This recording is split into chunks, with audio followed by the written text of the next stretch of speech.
In most education narratives, our understanding of the learner is seldom taking a center stage. Many of our conversations are focusing more into content and coverage, methodologies, learning design, and learning tools. But very often than not, the learners are always the one far away. Those default conversation is somewhat influenced by the way we approach learning and teaching. Learners are hardly seen as the main player. Most of the time, I think the default is that learners are empty vessels to be filled up. Thanks to the contribution of brain science, now the spotlight returns to the learner as the key agent in the learning process.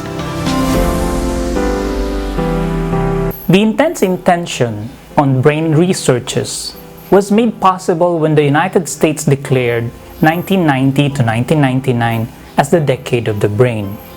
We are now gaining a lot from the brain researches, providing sound foundation that educators can build on. Some of the remarkable findings that highlighted somehow informs us on how to improve our teaching and learning process. First, emotions are gateways to learning. Emotion plays a very important part on how an individual responds to any stimulus. Second, experience shapes our brain, hence our mind. Information is not stored in one place. And also, the brain was found out to be programmed to forget.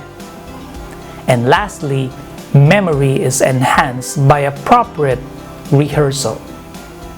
These are the things that somehow influence now our approach to teaching and learning.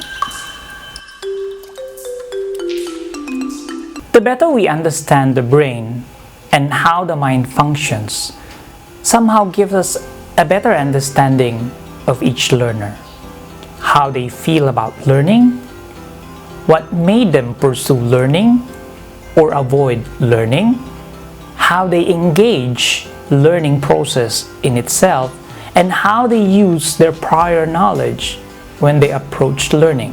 The better we can design and facilitate learning, the better for the student. As an educator, we need to relearn and de-learn a lot of things on how we view learning and teaching. Remember, the learner is the primary key to the learning process. The learner is the key.